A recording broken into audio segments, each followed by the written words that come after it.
हनुमान जी महाराज ब्राह्मण का रूप धारण करके विभीषण जी के पास गए। विभीषण ने हनुमान जी को देख करके कहा कि तुम हरि दासन मह कोई, मोरे हृदय प्रीत अति होई। विभीषण कहते हैं आप या तो कोई हरिदासन में से हैं या हरि हैं।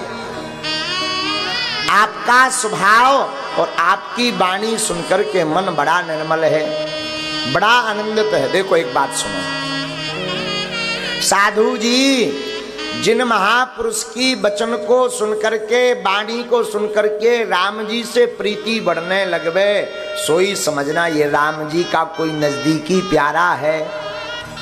हाँ देखो, साधु की संगत होगी तो राम जी का प्रेम स्वभावश बढ़ेगा, और असाधु की संगत होगी तो वासना स्वभाववश जगेगी। हाँ, जहां पर जाकर के वासना, काम, ईर्षा प्रकट हो, समझ जाइए यहां पक्का साधुत्व नहीं है। तब तो विभीषण कहते हैं आप कोई भगवान के दासों में से एक हैं। हनुमान जी भी मुस्कुराए। विभीषण कहते हैं यहां तो राम राम जपने वाला कोई है नहीं, कि तुम राम दीन अनुरागे, आयहूं मोही करन बड़ भागी। आप राम जी के परिकर में से कोई है क्या? आप हम पर कृपा करने के लिए आए हैं। हनुमान जी समझ गए ये पात्र है। देखो कथा भी उसी को सुनानी चाहिए, हकीकत भी उसी को बतानी चाहिए जो झेल जाए। हाँ, एकदम से 2, 4, 5 करोड़ की लॉटरी लग जाए और काऊ कमजोर हार्ट वाले हम बता दो कि 5 करोड़ रुपया जो है आगे के लोगों अटैक ही में मर जाए। हाँ, एक बार ऐसा हुआ था, किसी लॉटरी कंपनी वाले ने एक लॉटरी निकाली 20,000 करोड़ की, एक गांव के देहाती आदमी की लिखी। तो बड़े बड़े गुरग्ग लोग बैठे कि अगर इसको 20,000 करोड़ बता दिए, कहूं दिखा दे तो ये टबक जाने। तो क्या किया जाए? एक उपाय निकाला गया गुरग्ग लोगों ने। एक लड़की तैयार की और लड़की ने उस वृद्ध के पास जाकर के प्रस्ताव रखा कि अगर तुम हमसे शादी कर लो तो हम तुम्हें 20,000 करोड़ रुपए देंगे। हाँ, तो बूढ़े ने सोचा भाड़ में गो, एक तो ब्याह ऊपर से 20,000 करोड़। तो बूढ़ा आदमी तुरंत बोला काल नहीं, आज ही करो ब्याह। हाँ, लड़की ने पूछा कि करोगे क्या पैसों का? अरे बोले क्या करने, व्यवस्थाएं बनाएंगे।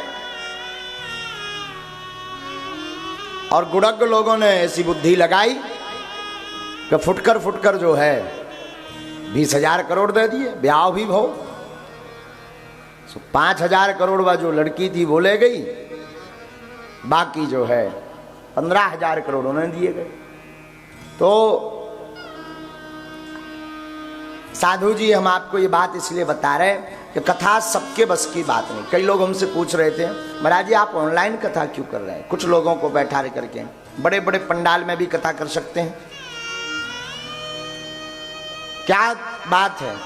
अरे भैया, राम जी की चर्चा वैसे तो बड़े पंडाल में टीवी के माध्यम से सब सुन ही रहे हैं, लेकिन सन्मुख बैठार करके उसी को सुनानी चाहिए जो पात्र हो, वरना कथा के अर्थ का अनर्थ निकाल लेते। जो पात्र हो, जो समझ पाए, उन्हीं को कथा सुनानी चाहिए। बोलो श्री सीताराम। श्री सीताराम। तब हनुमंत कही सब राम कथा निज नाम, सुनत जुगल तन पुलक मन,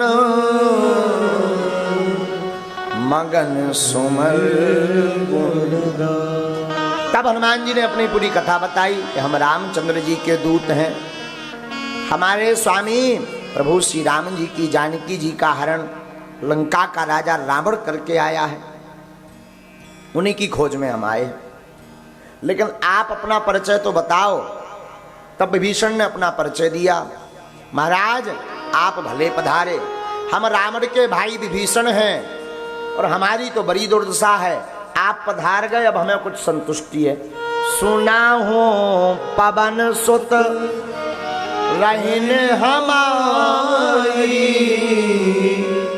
जिमिद सिनन महु जीव विचारी। हनुमान जी से विभीषण जी कहते हैं, भैया हमारी तो ऐसी दुर्दशा है, ऐसा निवास है जैसे दांतों के बीच में जीभ रहती है बेचारी।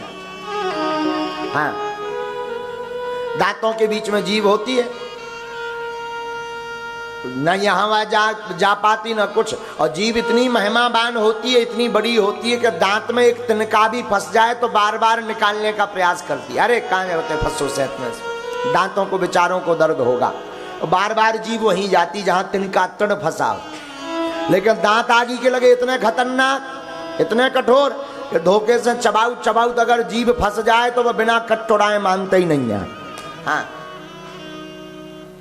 जीभ तो कोमल और इतनी भाव वाली, दांत कठोर, फिर भी आगे के लगे जीभ उसका भला चाहती है दांतों का कि कोई तड़ ना फंसा रहे, कैविटीज ना हो जाए, कीड़ा ना पड़ जाए, गिर ना जाए, तो बार बार जो है ऐसे जीव जा करके उसी तृण को। लेकिन सुनो भैया, सत्य का साथ देते रहो, सत्य की विजय होती है। पूछो कैसे? जीभ जरूर दांतों के बीच से तृण निकालती है, वही जीभ को दांत काटते हैं, पर लेकिन जब दांतों में दर्द होता है तो यही जीभ डॉक्टर को बताती है कि यो वालो दांत है खतरनाक, ये निकालो। हाँ, ये बात साइड करो, तो डॉक्टर संसी से वही पकड़ कर तान दे। फिर दांत बड़ो गुस्सा हो, तो बता, हमें बता दो, बगल वाले हैं बता देते कि जो है चोर है, क्योंकि सत्य की विजय।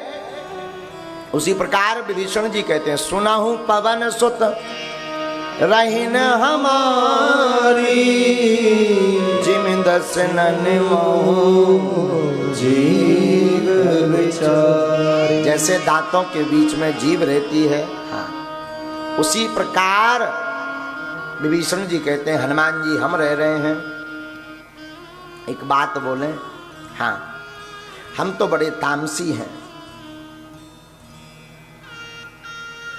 हनुमान जी हम आपके चरणों में निवेदन करते हैं, क्या कभी राम जी हम पर कृपा करेंगे?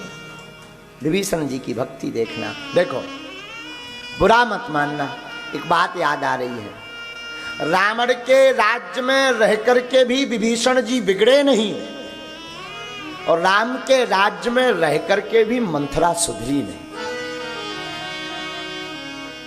बात बहुत बड़ी है, रावण के राज्य में रह करके विभीषण जी बिगड़े नहीं, और राम के राज्य में रह करके मंथरा सुधरी नहीं। तो ये मायने नहीं रखता कि हम किस घर में रहते हैं या किन के साथ रहते हैं, मायने ये रखता है कि आप पक्ष किसका लेते हैं, राम का या रावण का। वरना विभीषण सगा भाई रावण, बड़ा अत्याचारी रावण, और रावण के राज्य में रह करके भी विभीषण बिगड़े नहीं, राम राम रटते रहे। जिन्हें भजन करना होता है वो किसी भी परिस्थिति में, कई लोग कहते हैं महाराज हम उठ नहीं पाते, हमारे घर का बड़ा माहौल बेकार है, हम धाम आ नहीं पाते, हम पेशी नहीं कर पाते, हम बागेश्वर धाम की जय नहीं बोल पाते, हम लोगों को जवाब नहीं दे पाते, लोग बड़ा विरोध करते हैं। हम कहते हैं भैया लोगों का अपना काम है, जगत का अपना काम है, परिवार का अपना काम है, स्नेहियों का अपना काम है, विरोधियों का अपना काम है, तुम्हारा अपना काम है नाम जपना, तुम अपना करो। जब रावण के राज्य में रह करके विभीषण राम जप सकते हैं तो तुम नहीं जप सकते क्या? है? अब तो रावण राज्य है नहीं है। जब रावण के राज्य में रह करके विभीषण राम नाम सुमरण कर सकते हैं तो क्या आप नहीं कर सकते? ये हमारे देश का दुर्भाग्य है कि रावण के राज्य में रह करके भी विभीषण ने राम नाम जप किया, पर वर्तमान में राम नाम जपने पर आलस खाते हो, कतराते हैं।